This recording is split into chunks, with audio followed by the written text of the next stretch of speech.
Olá, você que nos acompanha, estamos começando mais um programa Em Pauta. Obrigado pelo carinho da sua companhia, você é muito bem-vindo para acompanhar o nosso programa de hoje, que vai tratar sobre serviços bancários. Eles facilitam a vida do usuário e oferecem uma série de benefícios. Deixam para trás os velhos hábitos de poupar dinheiro e efetuar pagamentos. O cartão de crédito, por exemplo, transformou os recursos no chamado dinheiro de plástico. Mas, por outro lado, também fizeram nascer uma série de fraudes, clonagem de cartões, desvio de dinheiro e outros. Para falar sobre estes e outros assuntos que envolvem este mundo, nós recebemos aqui o senhor Marcílio Duarte, o gerente-geral da Caixa Econômica Federal. Muito obrigado pela presença do senhor. Prazer Eu queria começar perguntando para o senhor, esses serviços que facilitam a vida do consumidor, eles não param de aparecer, é cada dia uma novidade nova. Sim, hoje com a vida moderna, né, com a quantidade de informações e a falta de tempo das pessoas, fez-se necessário a constituição de diversos canais de atendimento para o cliente. Então, aquele velho e tradicional ponto de atendimento na agência, já há muito tempo não é o único, né? Então, hoje você tem possibilidades diversas, tais como canais de autoatendimento, serviços via internet banking, correspondentes bancários, lotéricos, etc. São várias as formas de atendimento hoje para facilitar, sobretudo, a vida do consumidor bancário. Senhor Marcílio, a gente nota isso no nosso cotidiano, até mesmo porque quem lança mão desses recursos eletrônicos acaba indo menos ao banco e ficando menos na fila, vamos assim dizer.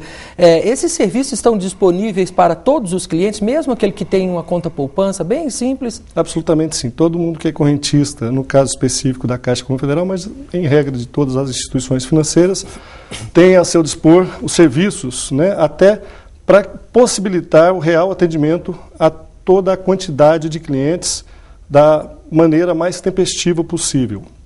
Haja vista, se a gente imaginar que todos os clientes fossem ao mesmo tempo em uma instituição financeira, esse atendimento não poderia ser dado na agência, não seria possível, né? Então, eles estão disponíveis para os correntistas que têm conta corrente para utilização normal, bem como para aqueles que têm outros serviços também, como poupança, né? E mesmo aqueles serviços sociais, no caso da Caixa Econômica Federal, diversos desses serviços, a maioria deles tem disponibilização via de regra eletrônica, via internet banking, mas também nos canais de autoatendimento e máquinas de autoatendimento e também nos correspondentes.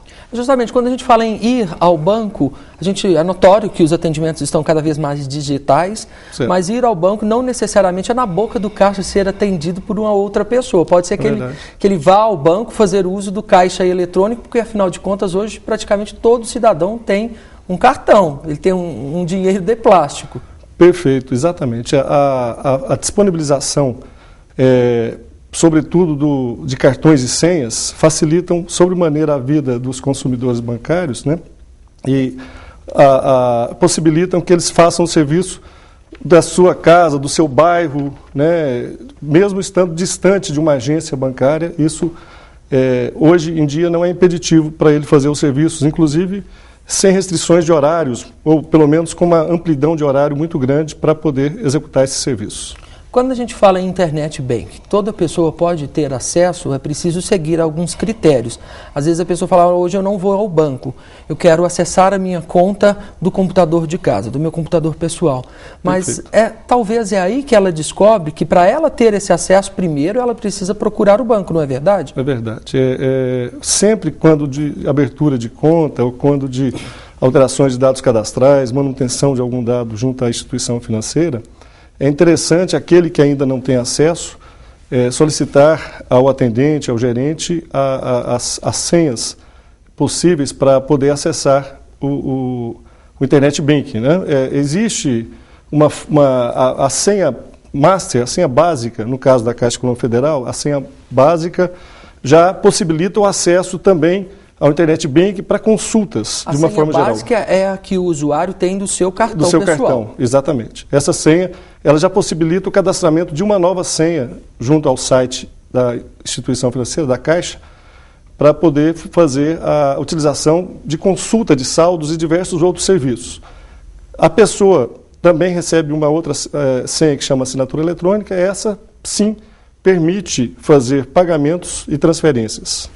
Então, no caso da Caixa, a pessoa vai ter 3 senhas, né? Por questão de segurança, tem a senha básica do cartão, depois ele próprio cadastra uma senha junto ao site que permite acesso a saldos, extratos, e, por fim, existe uma assinatura eletrônica que é concedida pelo gerente da conta, para que ele depois altere essa assinatura eletrônica para uma assinatura eletrônica pessoal e utilize normalmente para pagamentos e transferências. Os pagamentos e transferências são o carro-chefe dos serviços online ou é possível fazer muito mais coisa pelo computador? Hoje em dia, muito mais. Você faz pagamento, você faz consulta, você gera boletos de cartão de crédito, né? Faz consulta ao sistema de milhagem de cartão de crédito. Então, inclusive, o site da Caixa permite, inclusive, que você jogue em jogos como a Mega Sena, por exemplo, você jogue eletronicamente via Internet Banking. Via sua conta. Exatamente. Então, além de outros serviços, consulta de saldo extrato, solicitação do serviço de contraordem, quando é o caso, via Internet Banking. Então, a disponibilização de serviços hoje é muito ampla. Senhor Marcílio, a gente sabe que as pessoas estão cada vez mais conectadas, Sim. estão usando, como o senhor mesmo está nos contando, o Internet Banking, mas surge mais uma modalidade, porque afinal de contas é com uma velocidade vertiginosa que os meios eletrônicos vão se modernizando. O acesso das contas bancárias pelo celular. Já existem uma série de aplicativos que os bancos disponibilizam para que os usuários possam instalar nos seus smartphones e acessar as suas contas do aparelho móvel, não é verdade? Sim, o próprio Internet Banking da Caixa já possibilita você, de um acesso de um computador, você poder fazer o acesso, né, baixar o aplicativo e fazer o acesso a alguns dos principais smartphones existentes no mercado, né? Isso aí está cada vez mais amplo, mas isso aí já é totalmente possível hoje, né? Você tem o banco realmente de bolso, você consegue em tablets ou em smartphones fazer o acesso completo à sua conta, em que diz respeito tanto à questão de consultas quanto à movimentação normal da conta. Quem opta pelo uso no dispositivo móvel, ele vai ter todos os recursos que ele teria no banco, que ele teria no computador normal dentro de casa para fazer o seu uso, ali todos os serviços disponíveis? Todos os serviços disponíveis estão permitidos nesses novos meios de acesso, sim, tanto no tablet quanto em alguns smartphones, né? Os smartphones dependem sempre, hoje há uma grande variedade de smartphones, então dependendo do sistema operacional, é possível sim. É preciso que o cliente adote critérios específicos de uso para que evite fraudes ou problemas por, de repente, um uso incorreto e acaba gerando um problema? O sistema está apto a travar quando ver que alguma coisa diferente do usual que aquela pessoa que adotou o mecanismo faz? Como que funciona essa questão de segurança ao usuário? A Caixa tem trabalhado incansavelmente na ampliação dos serviços de segurança dos aplicativos, né? Não obstante a isso, é muito importante que o usuário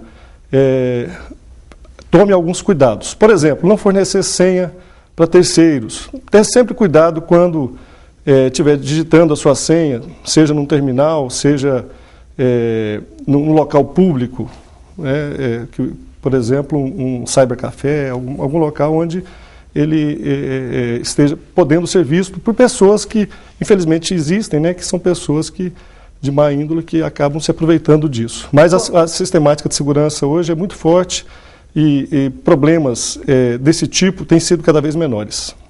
Quando o usuário identifica que teve um problema no ato do seu uso online, que ele não está fisicamente no banco e identificou esse problema, a facilidade que ele tem é por poder acessar em qualquer horário. Ele vai ter um atendimento fora do horário comercial, ele vai ter a quem concorrer, ou no meio online ou por telefone, para tentar solucionar este problema quando identificado?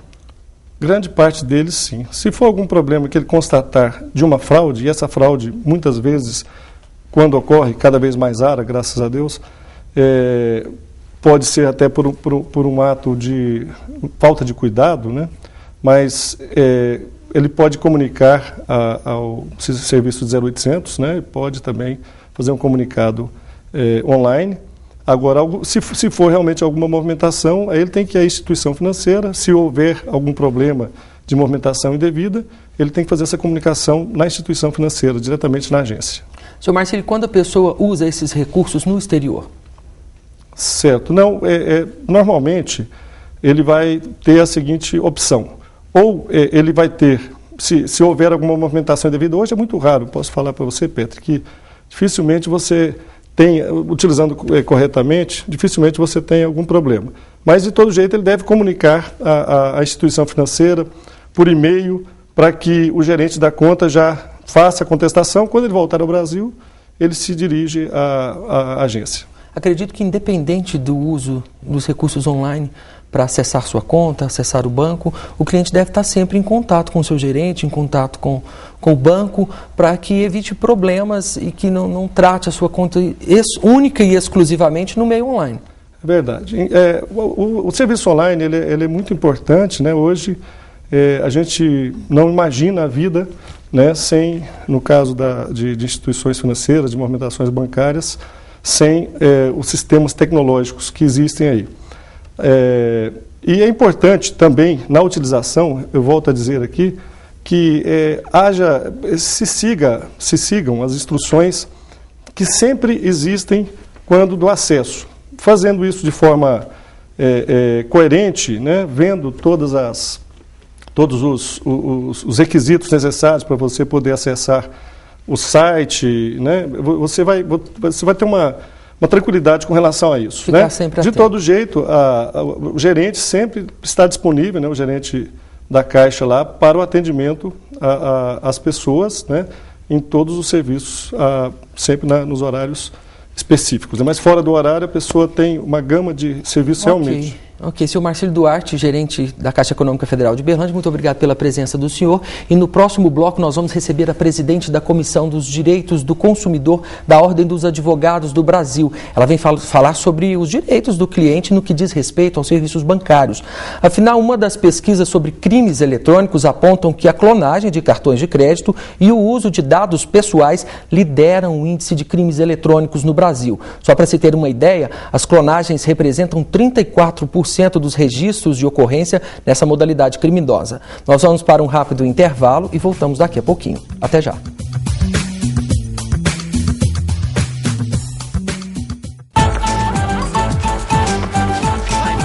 Vamos combinar? Futebol não é só um esporte. Gol não é só bola na rede. E hino não é só uma música. Não no Brasil.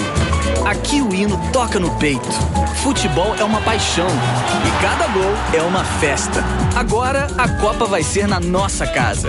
E a alegria vai ser tanta que não vai caber apenas nos estádios. Vai tomar conta das ruas, vai colorir o país. E vai contagiar todos que estiverem viajando pelo Brasil. Vamos combinar, a gente vai fazer bonito.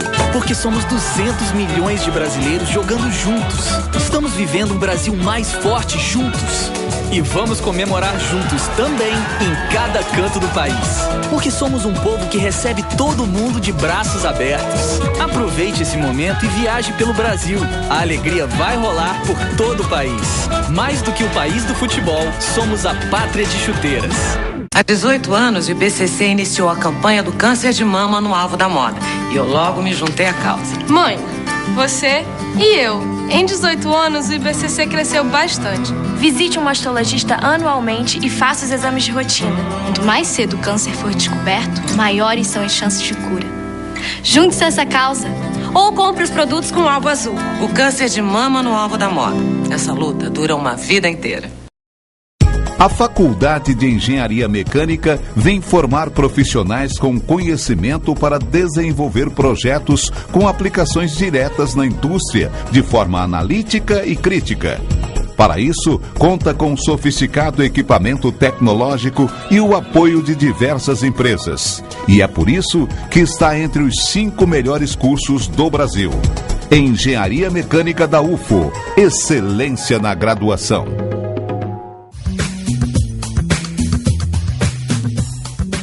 Nós estamos de volta com o Em Pauta de hoje, que trata sobre serviços bancários. Neste segundo bloco, eu recebo Vilma Rosa, da Comissão de Direitos do Consumidor da Ordem dos Advogados do Brasil. Eu queria começar também falando sobre uma pesquisa sobre crimes eletrônicos. Ela aponta que a clonagem de cartões de crédito representam 33,5% da modalidade criminosa que diz respeito a crimes eletrônicos, conforme já mencionamos.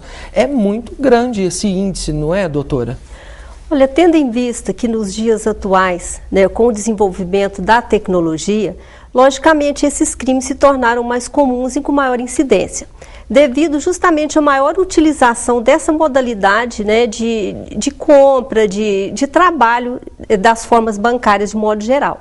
Então, com o aumento da utilização, consequentemente, aumenta o número de crimes relacionados à área da utilização dos cartões. E como hoje todo mundo acaba tendo um cartão ou vários, vamos assim dizer, acaba sendo pessoas potencialmente possíveis vítimas, vamos assim dizer, porque 33,5% num universo de que quase todo cidadão tem um cartão, o que essas pessoas devem fazer para se ver livre desses problemas ou pelo menos evitar que sejam vítimas? Evitar que sejam vítimas disso daí seria o ideal. A maior atenção das pessoas na hora da utilização do cartão. Por exemplo, se a pessoa estiver utilizando um caixa eletrônico, observar quem está à sua atrás, se está observando a sua digitalização de senha. Outro fator, observar se o maquinário não tem defeito, porque de repente ele pode visivelmente ter algum equipamento de clonagem.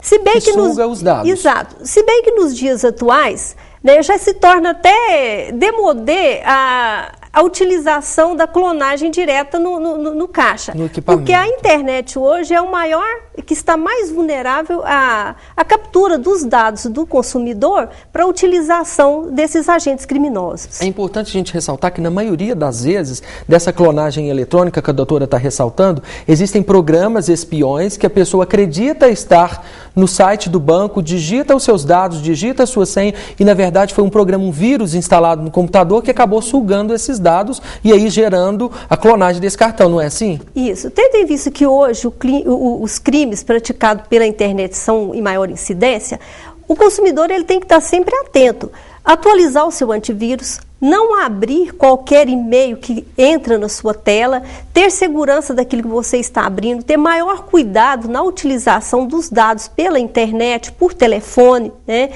dos seus dados pessoais e do seu cartão.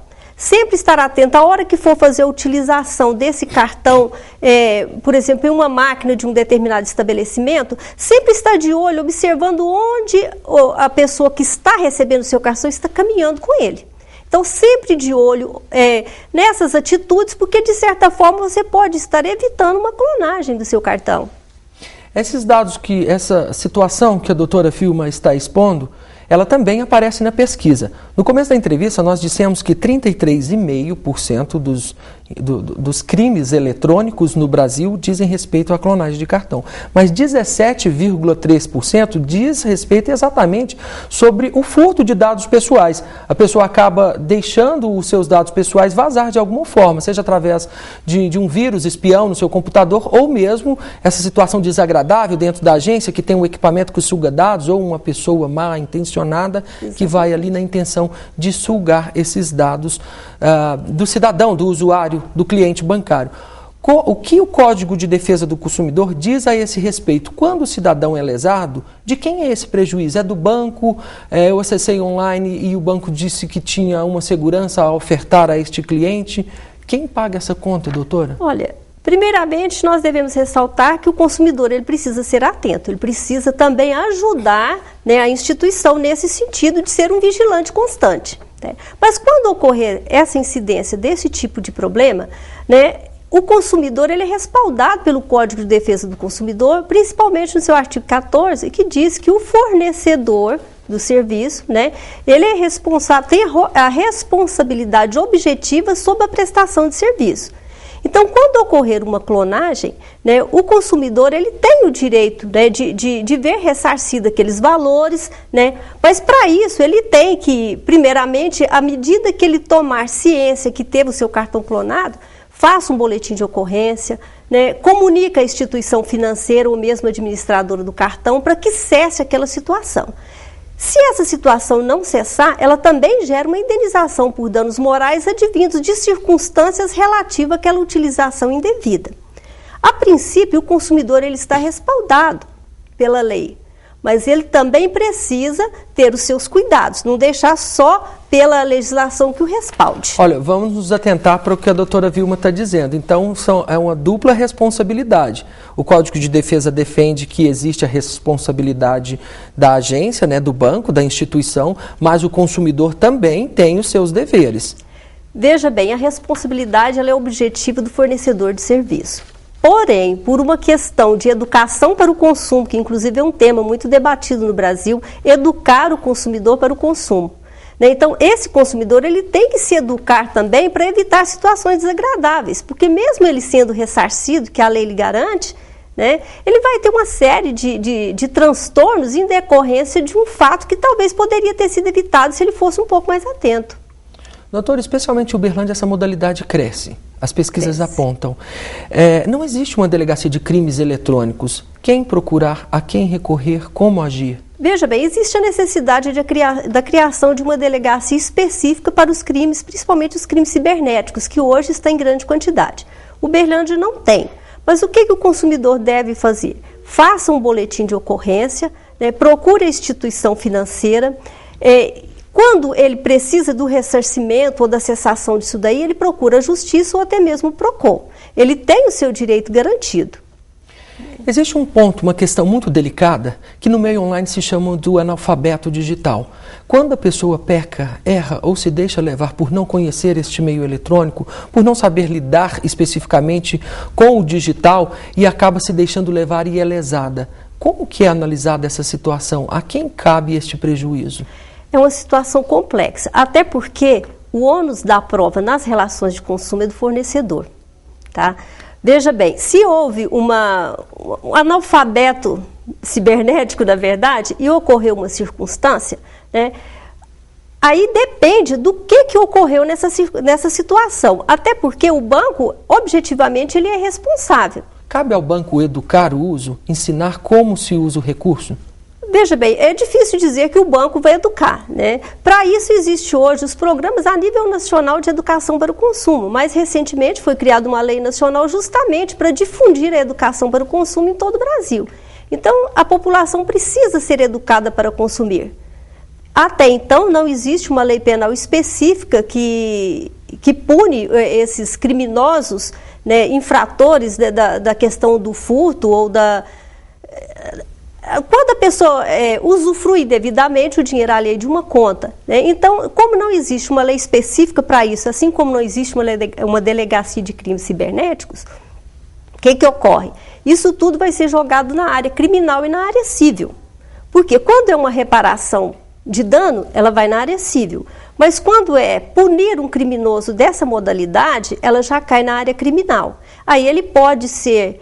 tipificado como um estelionato ou um crime de furto, né, já qualificado com a modalidade da falsificação. Afinal, não há legislação específica para essa modalidade criminosa. Não há uma legislação específica, até porque recentemente foi criada uma lei que pune os crimes cibernéticos, mas ela não consegue abarcar essa parte da punição e do fraude no caso de furto ou de estelionato utilizado em cartões de crédito ou cartão bancário.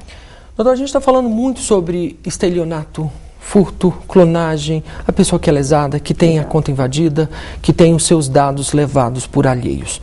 Mas a gente sabe que outras situações também acontecem muito que envolvem os cartões de crédito, talvez pelo meio online. As compras online são mais comuns. As reclamações de cartões de crédito sempre lideram os índices. E a gente vê aí as cobranças indevidas como sendo o maior índice de reclamações. Como lidar com situações dessa natureza quando você está sendo lesado, talvez pela própria instituição fornecedora?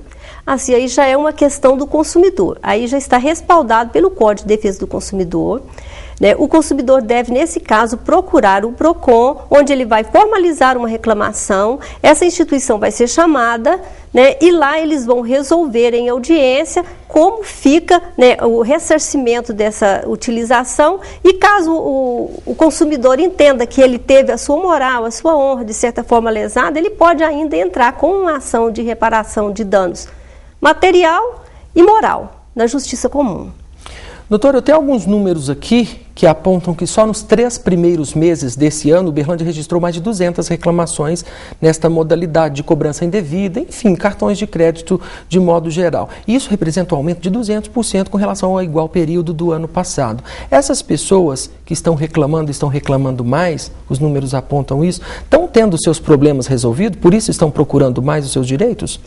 Olha, hoje a informação, como eu já disse anteriormente, já até existe uma lei federal incentivando os estados e os municípios no sentido de informar a população dos seus direitos. Só que com o desenvolvimento da tecnologia, hoje se tornou mais comum a utilização da moeda de papel, né? Então, com isso que seria, no caso, a moeda plástica, né? O cartão de crédito, o cartão de compras. Então, com maior incidência de utilização, certamente aumenta o número de problemas relacionados a essa logo utilização. De reclamações. Isso porque você pode observar que nos dias de hoje poucas são as pessoas que utilizam o talonário de cheques. Poucas são as pessoas que carregam dinheiro na bolsa. Então, hoje o dinheiro de papel, o plástico, ele é mais utilizado porque ele é mais seguro do que o método antigo, né? Lembrando que sempre a utilização do cartão com chip ele é mais aconselhável do que do cartão sem chip, né? Porque ele, de certa forma, segura melhor. Tá certo. E dicas de segurança? No que diz respeito a essas cobranças indevidas, acredito que o consumidor deve ficar atento, saber direitinho quais são os seus gastos e quando aparecer alguma coisa que ele acha que é indevida, que ele não consumiu aquilo ou que ele não deve pagar aquela taxa, ele tem que agir de alguma forma. Com certeza. Primeiramente, ficar vigilante, né, à sua conta bancária, sempre observar o seu extrato, se tem alguma compra que não foi feita por ele. Quando isso ocorrer, faça o boletim de ocorrência, procure a agência bancária e, se for o caso, procure os órgãos de proteção de defesa do consumidor. Tá? E sempre ficar atento, não utilizar sites desconhecidos, cuidado na compra pela internet, né? Cuidado também da utilização do seu computador, do seu celular para fins de movimentação bancária, porque o criminoso ele pode estar mais atento do que você. Tá certo. Aí, então, dicas importantes que podem nos tirar de problemas maiores lá na frente. O Em Pauta fica por aqui. Eu quero agradecer a presença da doutora Vilma Rosa, da presidente da Comissão de Direitos Humanos, de Direitos do Consumidor. Estamos falando sobre o consumo, hein? Direitos do Consumidor da Ordem dos Advogados do Brasil de Uberlândia. Muito obrigado. Eu que agradeço a oportunidade. A gente fica por aqui. Até o nosso próximo programa.